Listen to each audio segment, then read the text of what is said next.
What's up, YouTube? Heavy coming to you, Captain of the Fish Room, Jeff Chrome's Bovine, bringing you a video on my fishies.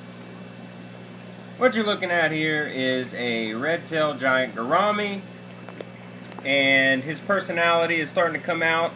As you see my reflection in his tank here, he's really starting to come around. When I got him from the fish store, Fish Paradise to be exact, you know, he was in a tank with a bunch of Africans. I don't know what my friend up there was thinking, putting him in a tank like that, but his fins here were kind of, you know, chewed up, and all of his other fins were a little raggedy, but he's really starting to look really nice.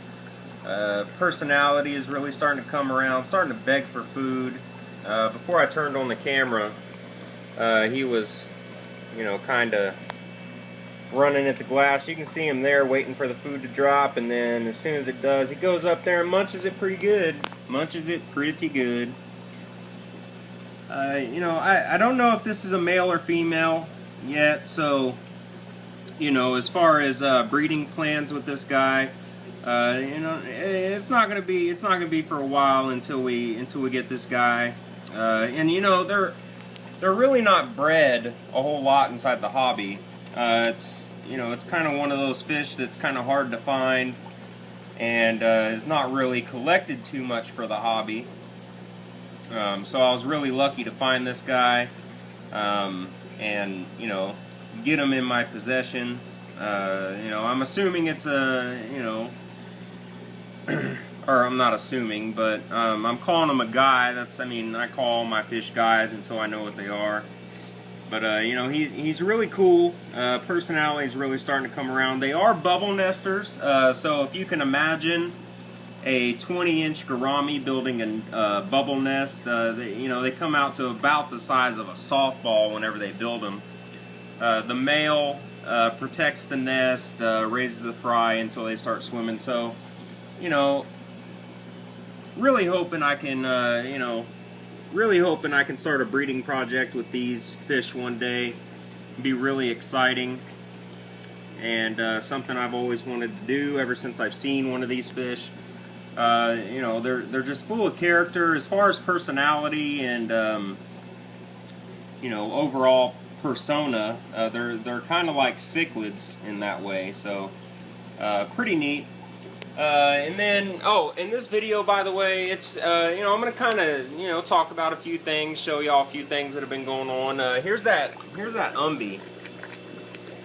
It's a Magnus baby. Sorry about the crappy glass there. I don't ever clean that area, so, you know, maybe we can get you a good shot of him. I don't know. We'll try, though. But you can kind of see the orange on his gill plates there, a few freckles, and then of course there's this guy. A beautiful fish. Look at that guy. Awesome jaguar. I'll definitely be growing him out. I don't know if I'll breed him, but I don't know. But anyways, what I feed all my small fish here is kind of a mixture of, well, not kind of a mixture, but it's a mixture of NLS and YFS cichlid cravers. Really good food. And I also sprinkle some spirulina powder all over them. That's why they all look the same color. They look kind of green. Got spirulina powder all over them. That's from YFS as well. You buy a half-pound bag of this, which I think is the smallest bag you can buy. It'll last you a long time. But, and then in this tank, you can see my Hoga right there. His name is Warhammer, because, you know, he brought the thunder when he wiped out the majority of this tank. We'll see if we can get him to eat something. Kind of had an algae outbreak in this tank. You can see him flying by right there. He's a gorgeous fish. Gorgeous fish. I also have a few Gorillas black umbies in here. They got their butts beat over inside the other tank with the dominant male that's over there. But what I'm doing to combat the algae inside this tank is I cut a bunch of the light off, and I only run them for a little bit during the day. You can see I only have 2 out of the 5 up there running. And that's how it sits pretty much the whole day. But, you know, kind of get the point. And Warhammer in here, which is the Hoga. There he is right there. He's an exceptional fish. I really love this guy's personality. You know, as far as his I'm going to dominate and kill the whole tank attitude towards life, you know, I kind of dig that. Kind of dig it. But, you know, we're working on the algae in here. Got some more Excel. Oh, and something else I wanted to talk about. As far as the filtration on the new fish room. Let me see if I can grab this without getting a ladder. Yep, I can. Filtration on the new fish room. We've completely changed directions. And when I say we, I mean me. Completely changed directions. And I can thank my buddy Mike and Forrest for that. Mike recently, y'all can check out his video. Shout out to Mike, by the way, Mr. Man 316. Just making strides and a huge inspiration in this hobby. I mean, this guy, I mean, he's cool.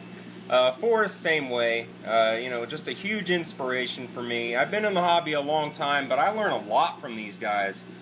You know, and that just goes to show you guys that it doesn't matter how long you've been in the hobby. It doesn't matter how much you think you know.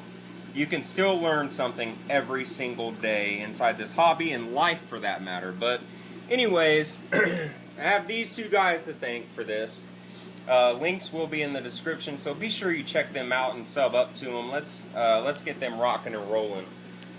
But anyways, have them to thank for this change in direction as far as filtration inside the new fish room. Completely scrapped the centralized sump idea, but it's still going to be a centralized filtration. The difference is that I'm not going to be running overflows, pumps, or anything like that. Well, I am going to be running one pump, but it's going to be a massive air pump. I'm going to get that AP100 that Mr. Man 316 recently showed inside of his video, running his entire fish room with plenty to spare. I think that's awesome. And there's a few reasons for doing this, guys. Let me explain. You know, I have a ton of biological media with bio balls, scrubbies, ceramic rings, all kinds of biological media. I have at least 15, 20, 25 gallons of biological media running around and running a few tanks in here, and I was going to use that all inside of a centralized filtration unit, which is all fine and dandy, but it's not really cost effective, okay? When you run a whole bunch of tanks and you have you know, a centralized sump system running all those tanks, it does cut down on the energy that you use, but you're still going to be using a few 300 watt heaters to heat all of those tanks. I mean, we're talking about a lot of gallons here, guys. I mean, let's see, 2 355s, 350s, 120, a 115, a 140, 40 breeder, 230s, and 5 or 6 10 gallons. Okay, so I mean, that's a lot of water, so you need quite a few heaters to run that. And a few different pumps to get water back to all of those systems.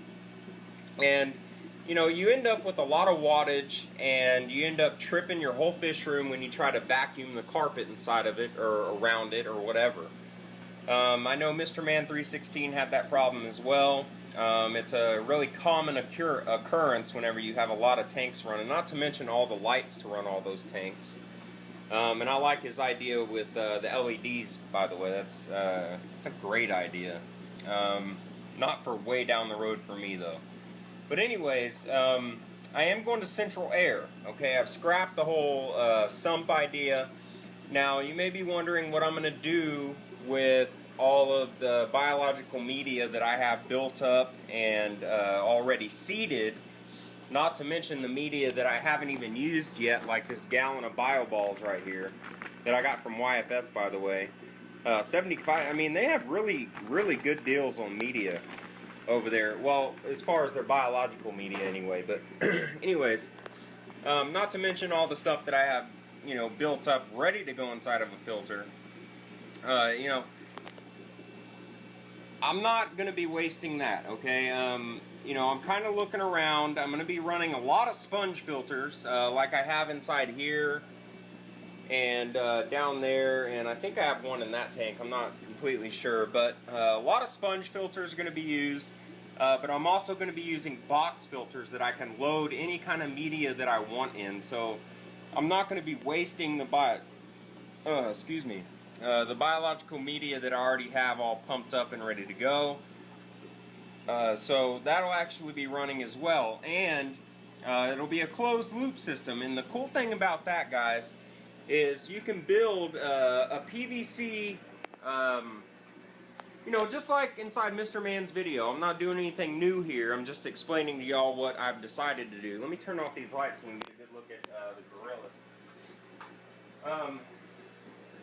But it's a closed loop system with PVC pipe, and with the air pump that I'm getting and you know, using to run this whole system, it can run a lot of tanks. Okay, you saw inside Mike's video that he had to have 4 wide open just to let it purge, and he still had massive flow inside all of his tanks.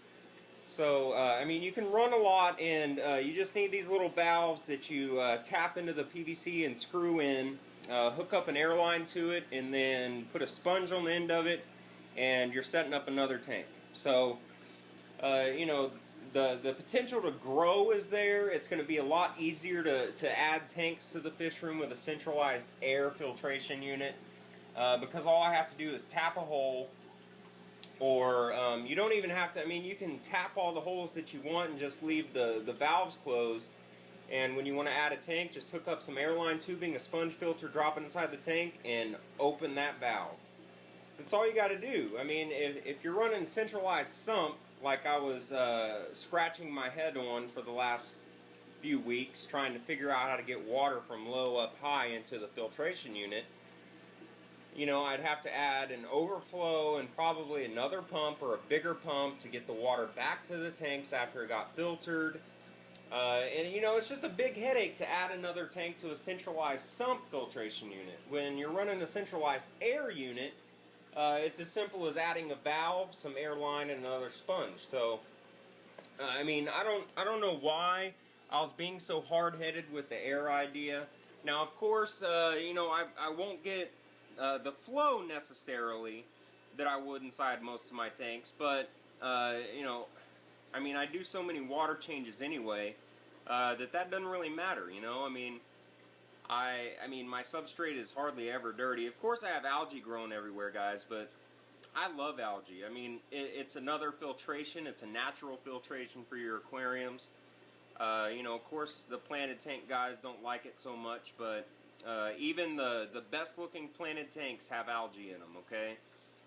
You know, if there wasn't algae inside an aquarium, nothing would be able to live in there. I promise. It's fact. So, you know, just kind of give y'all an update of what I'm doing, what I'm thinking about. You know, so I have started the process. The cool thing is that I already have all the PVC I need because of the overflows and stuff I was going to build. So I have the PVC. I'm working on getting the valves. I have all the air line that I need. I need a few more sponges. I'm going to build some of my own. I need some more box filters, and most importantly, I need that pump. So once I get all that stuff in, of course I'll do box openings, or I'll just do a video showing it to y'all, and you know, showing you how it works and all that fun stuff. So stay tuned for that. Complete redirection. So thanks to Cichlid Man 09, Forrest, my buddy, and Mr. Man 316, Mike, another buddy of mine. So thanks to those two guys for you know, changing my mind on it pretty much. And huge shout out to them, by the way. And with that said, guys, I hope y'all enjoyed the video. I hope y'all enjoy looking at my fish. I hope y'all enjoy me rambling on about silly things sometimes. And with that said, be sure to rate, comment, subscribe. Let me know what y'all are thinking. This is what I'm doing. This is what I've done. And we'll see y'all next time. Say bye to Big Rig. Big old 12-inch dough bite.